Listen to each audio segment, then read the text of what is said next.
बिस्मिल्लाहिर्रहमानिर्रहीम। अस्सलामुअलैकुम my dear students. रब्बे ज़िदनी इल्मा, प्यारा का सल्लल्लाहु अलैहि वसल्लम की महबूब तरीन दवा के साथ हम लोग अपने लेक्चर का आगाज़ कर चुके हैं और today our topic of discussion is cyclostomes. और साइक्लोस्टोम्स बेसिकली एक पाइसेस का ग्रुप है। आपको याद होगा कि लास्ट लेक्चर में हमने क्लासिफिकेशन पे बात छोड़ी थी। आइए दोबारा से बात को वहीं से शुरू करते हैं। So let's move to the white board. Yes my dear students, हम बात कर रहे थे फाइलम कॉर्डेटा की। तो हमने फाइलम कॉर्डेटा को डिवाइड किया है दो ग्रुप्स में। One of them is called as acrania, other one is called as crania. तो जब मैं बात करता हूं एक्रेनिया की, तो आपको पता है कि हम अपनी बायोलॉजी में ए का मतलब लेते हैं नॉट, यानी कि नहीं है। क्रेनिया, इसके अंदर क्रेनियम।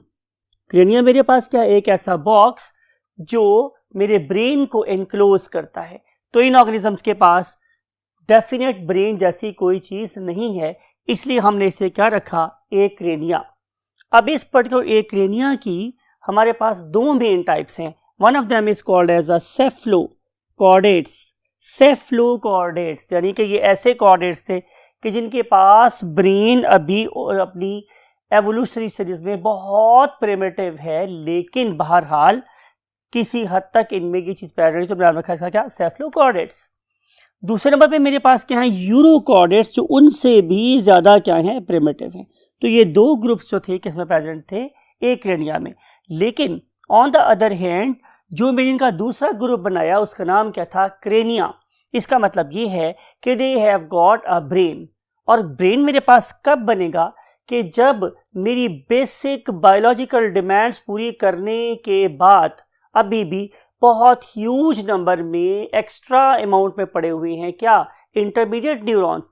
तो जितने मेरे पास इंटरमीडिएट न्यूरॉन्स कितने होंगे? ज्यादा होंगे, उतना ही ज्यादा मैं एक्स्ट्रा बायोलॉजिकल एक्टिविटीज कर सकता हूं।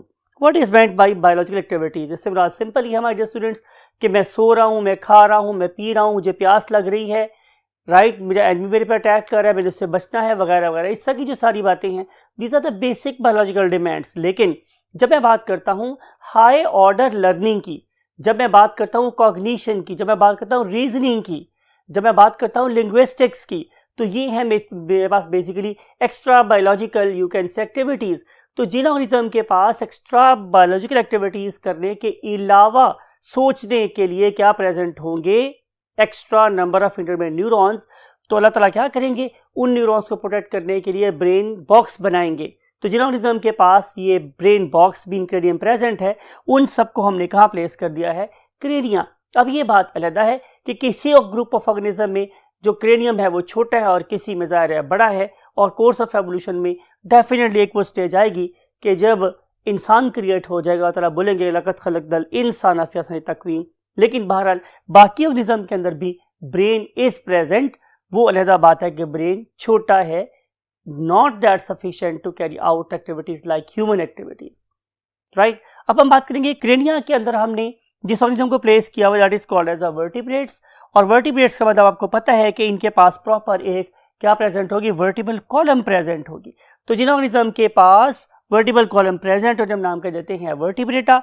और वर्टिब्रेटा की हमने बनाई हैं दो मेन सुपर क्लासेस। उनमें से एक का नाम क्या है? सुपर क्लास पाइसेस, और दूसरे के नाम क्या है? Super class Tetrapoda. पाइसेस में हमने तमाम फिशेस और फिश नुमा जानवर रखे हैं। आइए देखते हैं कि पाइसेस में मेरे पास कौन कौन सी तीन मेन टाइप्स पाई जाती हैं। तो number one type that we are going to discuss today and that is called as the cyclostomes. Very first branch is cyclostome. Cyclostomes. और जो दूसरा ग्रुप है मेरे पास, पहला ग्रुप कौन सा था? साइक्लोस्टोम्स। और जो मेरे पास दूसरा ग्रुप है स्टूडेंट्स, उसका नाम है कॉन्ड्रिक्थिस। और जो मेरे पास ग्रुप है ये वाला कॉन्ड्रिक्थिस, इसके अंदर तमाम कार्टिलेज की बनी हुई फिशेस शामिल हो जाती हैं। और जो मेरे पास last but not the least group इसका, उसका नाम है मेरे पास ऑस्टिक्थिस। और ऑस्टिक्थिस से मुराद मेरे पास ये है कि इसमें हमने बोनी फिशेस को शुमार करना है। तो ये तीन मेन क्लासेस हैं। और टेट्रापोडा को आप पहले पढ़ के आए हैं, यू नो वेरी वेल कि इसके अंदर हमारे पास जो सबसे पहला ग्रुप है it is called as amphibia, right. Number 2 can anybody guess, सब ग्रेड 9 में पढ़ के आए हैं students. Yes, second group is reptilia, second group is reptilia. इसके अंदर तमाम क्रॉलर्स आ जाते हैं और फिर आ जाते हैं हमारे पास flying animals. Can anybody name? Yes, perfect, that is called as the aves, the birds, and last but not the least your group, that is the group of mammals. तो ये है हमारे पास क्लासिफिकेशन। तो हम आपको लेके चलते हैं दोबारा से इसी बोर्ड के पहले पार्ट पर कि हम आज डिस्कस करने वाले हैं इस पर्टिकुलर ग्रुप को that is called as the cyclostomes, right. So what are the features of cyclostomes? Let's move to the second column of the board. Yes my dear students, हम पढ़ने वाले हैं फीचर्स ऑफ साइक्लोस्टोम। हस्बे आदत हम क्या सबसे पहले लिखेंगे? इसके डायग्नोस्टिक फीचर। तो डायग्नोस्टिक फीचर में जो सबसे पहली बात है वो ये, इनका नाम इंडिकेट कर रहा है। साइक्लो का मतलब होता है गोल सा और स्टोम का मतलब होता है माउथ, यानी कि ये ऐसे ऑर्गेनिजम्स हैं जिनके पास एक गोल सा डिस्क की तरह का सेक्टोरियल माउथ प्रेजेंट होता है। नाम इंडिकेट कर रहा है स्टोम, पढ़ के आए हैं प्रोटोस्टोम्स, ड्यूटेरोस्टोम्स, राइट। तो स्टोमा का मतलब हमेशा क्या होता है? माउथ। साइक्लो का मतलब है गोल सा। तो इन पर्टिकुलर फिश नुमा ऑर्गेनिजम्स का जो माउथ है ये हमेशा वेंट्रल साइड पे होता है और गोल सा होता है, इसीलिए हम इन्हें साइक्लोस्टोम्स का नाम देते हैं। सो पहली बात मेरे पास क्या हुई कि ventral sectoral circular mouth. And दूसरी जो पहचान आप लोगों को बताऊंगा वो भी बड़ी इंपॉर्टेंट है, आपने उसको माइंड में रखना है कि अगर आपको किसी ऑर्गेनिज्म में ये वाला फीचर नजर आए तो इसका मतलब है कि it can be a cyclostome. और वो क्या है? Body is eel like. अब कोई बंदा आपसे पूछे कि ईल क्या होती है तो आप बोलोगे कि ऐसा ऑर्गेनिज्म जिसकी जो बॉडी मॉर्फोलॉजी है it is like a snake. आपको पता है कि स्नेक की बॉडी क्या होगी? पतली और लंबी सी होगी, राइट, और उसके पास कोई लिम्ब्स नहीं होंगे। दो बात मैंने आपसे बताई हैं कि thin and long cylindrical body without any sort of limbs, यही सांप की पहचान होती है ना। तो वही बात हम यहाँ पे कर रहे हैं कि body is like a eel but mouth is ventral suctorial mouth, right. तो जिन ऑर्गेनिज्म में ये फीचर पाया जाएगा उसे हम क्या लिखेंगे? साइक्लोस्टोम। आगे हम चलते हैं इसकी दो एग्जाम्पल। तो look at this very image is called as lamprey, right. इसे नाम कहते हैं स्टूडेंट्स लैम्प्रे। अब ये जो ऑर्गेनिज्म है, अगर आप इस पर्टिकुलर वीडियो को देख रहे हैं तो आपको नजर आएगा कि शायद इसका ये जो हैबिट है जो नजर आ रही है आप लोगों को इस पर्टिकुलर वीडियो में कि ये ऑर्गेनिज्म अपने आप को एक स्टोन के साथ चिपकाने के लिए मशहूर है, उसको स्क्रैप करने के लिए मशहूर है, और इसीलिए हम लोग इसे लैम्ब्रेट एंड देन प्रे का नाम बोलते हैं। जब मैं बात करता हूँ लैम्ब्रेट का, इसका मतलब होता है लिकिंग। और ये जो मेरे पास ऑर्गेनिज्म वर्ड है प्रे, इसके it is basically Latin origin, इसका मतलब होता है स्टोन।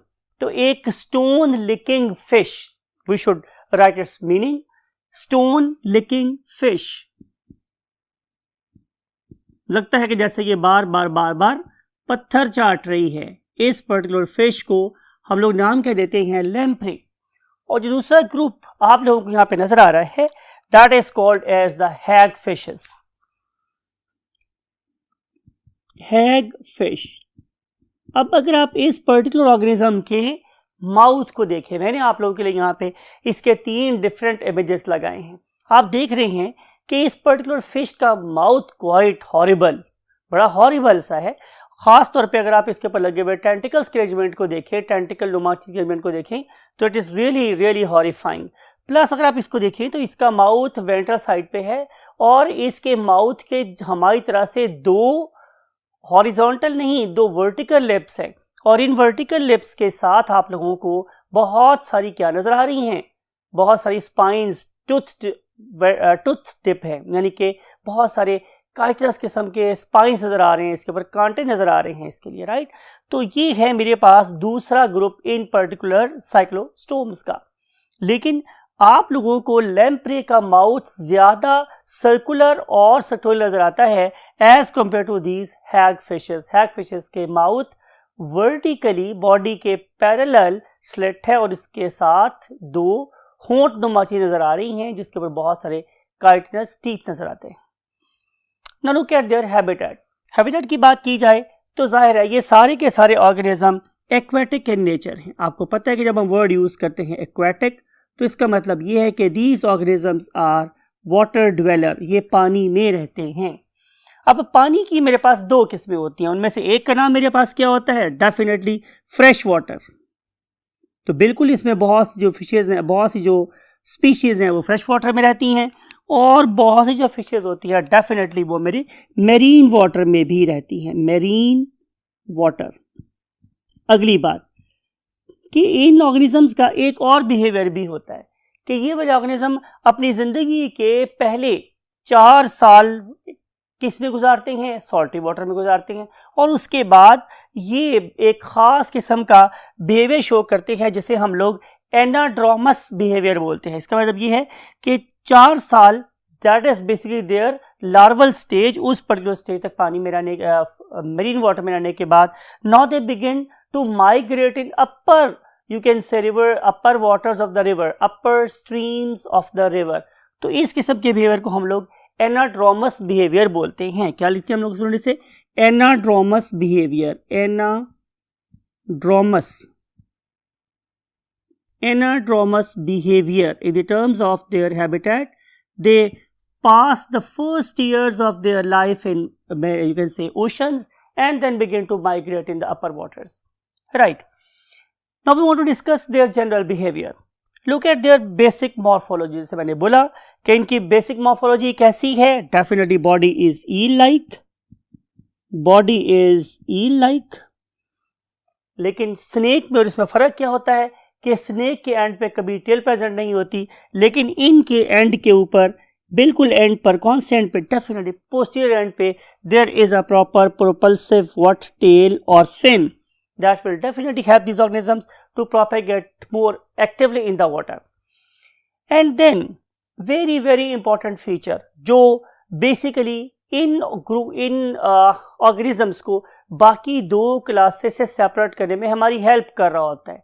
आपको पता है या आप पढ़ेंगे भी जाके कल बड़ी क्लासेस में कि अगर आप कॉन्ड्रिक्थिस की बात करें जो इसके बाद वाला ग्रुप है उसमें आप लोगों को माइक्रोस्कोपिक स्केल नजर आते हैं, माइक्रोस्कोपिक स्केल्स नजर आते हैं। ऑन द अदर हैंड अगर आप बात करेंगे ऑस्टिकथिस की जो बोनी फिशेज हैं तो उनमें आप लोगों को बड़े मैक्रोस्कोपिक, बड़े वाज़ेह तौर पे नजर आने वाले स्केल्स नजर आएंगे, राइट। लेकिन इस वाले केस में scales are absent how altogether. तो हम लिख रहे हैं scales are altogether what, absent, कभी भी प्रेजेंट नहीं होते। It is important. Now study their further features, move to the next column of the board. Yes my dear students, हम डिस्कस करेंगे इसका एक और feature that is called as appendages. और अपेंडेजेस बहुत बता चुका हूँ आप लोगों को कि हर वो चीज़ जो आप लोगों की नॉर्मल बॉडी के अलावा एक्स्ट्रा लगी हुई है that is called as appendage. जैसे मैंने बोला था कि मेरी मेन बॉडी के साथ अटैच है मेरी दो बाजू, तो इसलिए जो मेरे बाजू हैं वो मेरा अपेंडेज है, मेरा अपेंडिकुलर स्ट्रक्चर है। So in these case as body is eel like, so appendages are also absent. तो आप लिखेंगे कि no paired appendages are present, no paired appendages are present। ये होते ही नहीं है इनके अंदर, तभी तो इनकी बॉडी स्टूडेंट्स कैसी थी, eel like, very rightly said, eel like। now what is their skeleton? तो skeleton के बारे में स्टूडेंट बड़ी ही खूबसूरत सी बात मैंने आपको बतानी है कि इन ऑर्गेनिजम्स के पास मैंने आपको बोला था कि सिर्फ और सिर्फ ब्रेन प्रेजेंट होता है। They are members of craniata, no doubt at all. लेकिन गौर तलब आती है, बहुत ज़्यादा आपने इस चीज़ को फोकस करके देखना है कि इन ऑर्गेनिजम्स के पास सिर्फ क्रेनियम प्रेजेंट है लेकिन क्रेनियम की एक्सटेंशन प्रेजेंट नहीं है। यानी कि अगर आप लोगों की बात की जाए या मैं अपनी बात करूं तो we have got the brain और ब्रेन की एक पोस्टीरियर और इंफीरियर एक्सटेंशन होती है, that is called as spinal cord. तो इनके पास किसी किस्म की स्पाइनल कॉर्ड प्रेजेंट नहीं होती। और जो स्केलेटन है ये भी किसका बना हुआ है स्टूडेंट्स? परफेक्ट, कार्टिलेज का। Skeleton is cartilaginous and only cranium is present, and only cranium is present, and there is no spinal cord or vertebral column. Mouth के बारे में भी आपसे बातें मैं कर चुका हूं। लिख देता हूं आप लोगों के लिए कि they have got a ventral suctorial mouth. They have got a what? Ventral का मतलब नीचे वाली साइड पे पाया जाने वाला, ventral suctorial, सक कर लेने वाला। That can suck, क्या सक करता है डिस्कस करते हैं आप लोगों के साथ। Ventral सक्टोरियल mouth. सवाल है कि ये कैसे सक करता है और क्या सक करता है। तो इसका आंसर ये हमारे स्टूडेंट्स कि ये वाले ऑर्गेनिज्म दो किस्म की कैटेगरीज में डिवाइडेड हैं। एक को हम लोग बोलते हैं एक्टो पैरासाइट।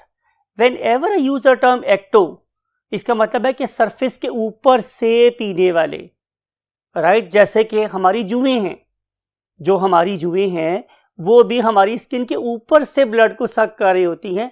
तो देयरफॉर हम अपनी जुओं को क्या बोलते हैं? Ectoparasite, right.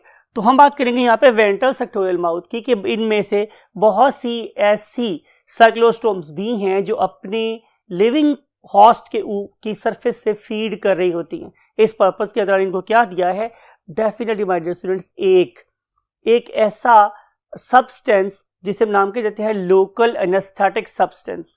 ये उस पर्टिकुलर ऑर्गेनिज्म के उस सरफेस के ऊपर उसको अटैच कर देते हैं और अटैच करने के बाद उसके ऊपर सबसे पहले बड़े आराम से प्यार से क्या लगाते हैं? Local anaesthetic substance. इसका मतलब ये है कि इस ऑर्गेनिज्म को अगली आने वाली एक्टिविटीज की पेन फील नहीं होगी। प्लस इन्हीं के दरमियान में इसी काइटनस माउथ के दरमियान में क्या प्रेजेंट है? डेफिनेटली क्या प्रेजेंट है हमारे students? Anti coagulant releasing glands और सेल्स। वो क्या रिलीज करेंगे? Anti coagulant. फायदा क्या होगा कि जब ये ऑर्गेनिज्म फीड कर रहा है तो ब्लड कभी भी नहीं रुकेगा, बल्कि वह नॉन स्टॉप वे में बहता ही रहेगा और जब तक चाहे ये वाला ऑर्गेनिज्म अपने हॉस्ट से ब्लड को फीड कर लेगा, राइट। तो ये होगी मेरे पास दूसरी बात। और तीसरी बात जाके इसके पास एक रैस्पिंग किस्म का, रगड़ के, नोच के, एंकर करके खाजने वाला माउथ प्रेजेंट है। तो जो ऑर्गेनिज्म फीड करते हैं गोश्त के ऊपर वो लिटरली इससे क्या करते हैं? स्क्रैप कर सकते हैं, लिहाजा हम इन्हें स्क्रैपर्स भी बोलते हैं। अब अगर आप देखें तो हम ऑर्गेनिज्म के बिहेवियर से ये पहचान सकते हैं कि इनमें से कौन से ऐसे साइक्लोस्टोम्स हैं they are going for the flesh, जो फ्लैश खाते हैं, स्क्रैपर्स हैं वो कौन कौन से हैं, और कौन से ऐसे साइक्लोस्टोम्स हैं कि जो basically they are opting the blood. तो इसके लिए हमें देखना पड़ेगा उनके बिहेवियर को। तो नजर आता है कि वो वाले ऑर्गेनिज्म कि जो ऑर्गेनिज्म की साइड से या टॉप से अटैक कर रहे हैं, basically they are meat seekers, वो गोश्त को अटैक कर रहे होते हैं। लेकिन वो वाले ऑर्गेनिज्म जो ब्लड के लिए जा रहे होते हैं they normally attack from the ventral side. तो ये भी बिहेवियर हमने स्टडी किया तो पता चला कि किसी के साइक्लोस्टोम्स की फीडिंग उनके बिहेवियर से कोरिलेट कर रही होती है।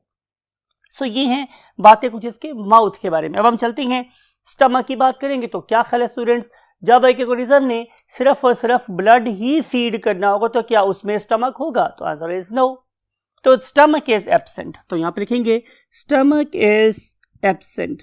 लेकिन वो वाले ऑर्गेनिज्म के जिनके अंदर जो मीट सीकर्स हैं उनके अंदर भी जो काम स्टमक ने करना था वो वाला काम तो टीथ ऑलरेडी करके दे रहे हैं।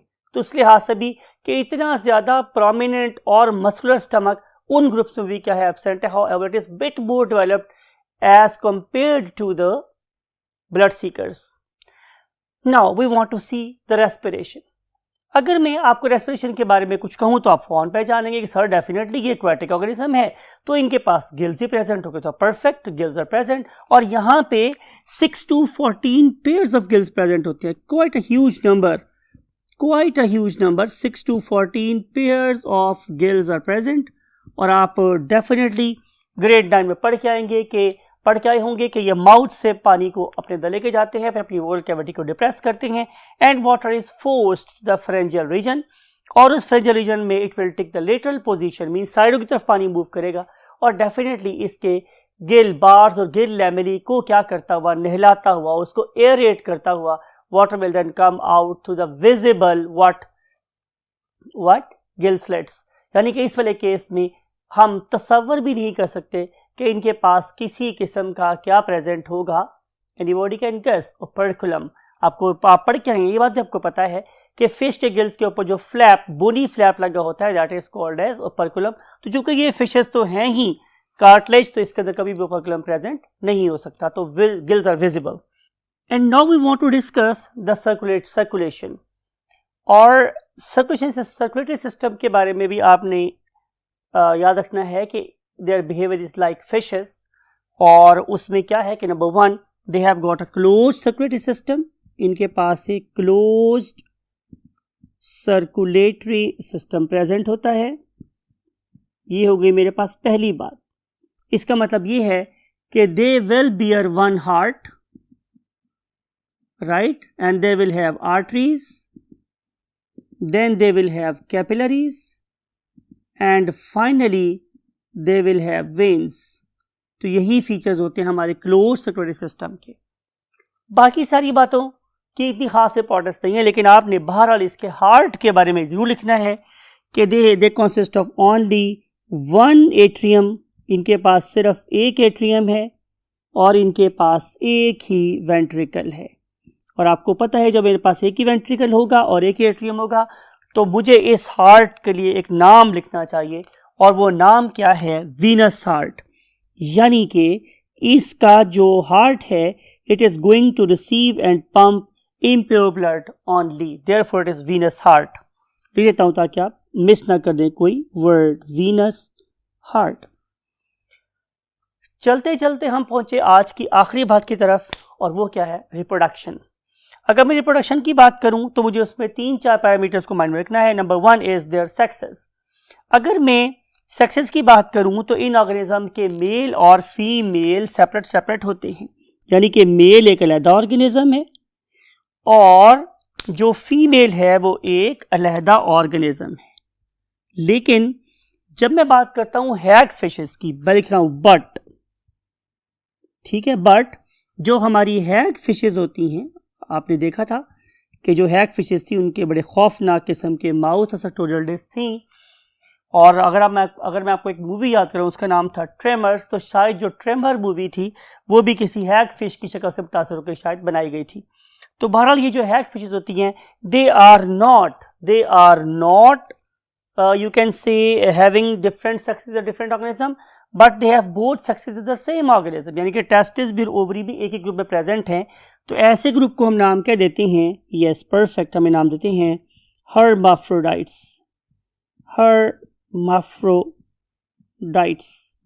तो these organisms are hermaphrodites। and then very important thing कि अगर ऑर्गेनिज्म के सेक्सेस सेपरेट हो तो भी, और अगर ऑर्गेनिज्म हर्माफ्रोडाइट है तो भी, फर्टिलाइजेशन इज ऑलवेज एक्सटर्नल। यानी कि उस वाले केस में भी ऑर्गेनिज्म क्या करेगा? एग्स को पहले रिलीज करेगा और उसके बाद उसके ऊपर स्पर्म को शॉवर करेगा। तो इसे हम लोग क्या बोलेंगे? External fertilisation, because fusion of the egg and sperm is taking place outside the female body in the water, therefore we will say it as fertilization is always external। लेकिन important बात यह है कि ये जो ग्रुप है, इनके mail और फीमेल दोनों मिल के समंदर के बॉटम पे पेबल्स को, स्टोन्स को इकट्ठा करते हैं और उसमें एक छोटा सा एक घर सा बना लेते हैं। एंड दैट वेरी घर is called as redds, REDDS। इन पर्टिकुलर नेट्स का नाम मेरे पास क्या होता है स्टूडेंट्स? REDDS, इन्हें बोलते हैं रेड्स। इस पर्टिकुलर रेड के अंदर जाके ये जिंदगी की पहली और आखिरी रिप्रोडक्शन करते हैं। यानी कि ये वाले ऑर्गेनिज्म एक ही दफ़ा ज़िंदगी में एग्स बनाते हैं और एक ही दफ़ा स्पर्म बनाते हैं और एक ही दफ़ा इनको रिलीज कर देते हैं, और उसके बाद इनकी दिन दोनों की मीन्स मेल की व फीमेल क्या होती है? डेथ हो जाती है। तो ये है इनके नेस्ट की रूल और उसके बाद इनकी इंपॉर्टेंस। और उसके बाद अपने ही इंसेस्टर्स को डेफिनेटली ऑर्गेनिज्म भी खा सकते हैं, और चूंकि ये आपको पता है स्कैवेंजर्स भी हैं, ऑर्गेनिज्म को भी खाते हैं, तो इनकी दूसरी फिशेस इनको भी चट कर देंगे या खा जाएंगे। समंदर में भी कोई चीज़ ज़ाया नहीं होती। फिर इन फर्टिलाइज एग में से थोड़े अरसे के बाद क्या निकल आएंगे? लार्वी। उन पर्टिकुलर लार्वी का एक अपना स्पेसिफिक नेम है, उन्हें बोलते हैं एमोसीट लार्वी। एमोसीट लार्वी। और ये जो एमोसीट लार्वी है ये हमारे एनिमल किंगडम के परहैप्स सबसे लॉन्गेस्ट लार्वल फेज में आने वाले ऑर्गेनिजम्स हैं, और इनकी जो लार्वल स्टेज है वो 3 to 4 ईयर्स तक हो सकती है। यानी कि अगर मैं आपको ये बताऊं कि ऑलमोस्ट इनकी जो गेस्टेशन पीरियड है, लार्वल फेज में आने का जो पीरियड है, अगर हम उसे कंपेयर करें अपने गेस्टेशन पीरियड से, तो इसकी गेस्टेशन पीरियड शायद एलिफेंट से भी ज्यादा है। So they are the organism that have got the longest gestation period in the animal history. So these are the few features those were pertaining to this particular group that is called the cyclostomes. यहाँ मैं आप लोगों के लिए कुछ images छोड़ के जा रहा हूँ with the beautiful views of these marvelous organisms, perhaps the scavengers of the oceans, cleanser of the oceans, that is called as what? The cyclostomes. Have these particular images, view them, and allow me to say you goodbye for the next lecture that will be regarding the chondrichthyes called as the cartilaginous fishes. I always recommend कि अपने parents का बहुत ख्याल रखें, और जब कभी दुआ करें उनको भी याद रखें और हमें भी याद रखें. I want to say you अल्लाह हाफिज़.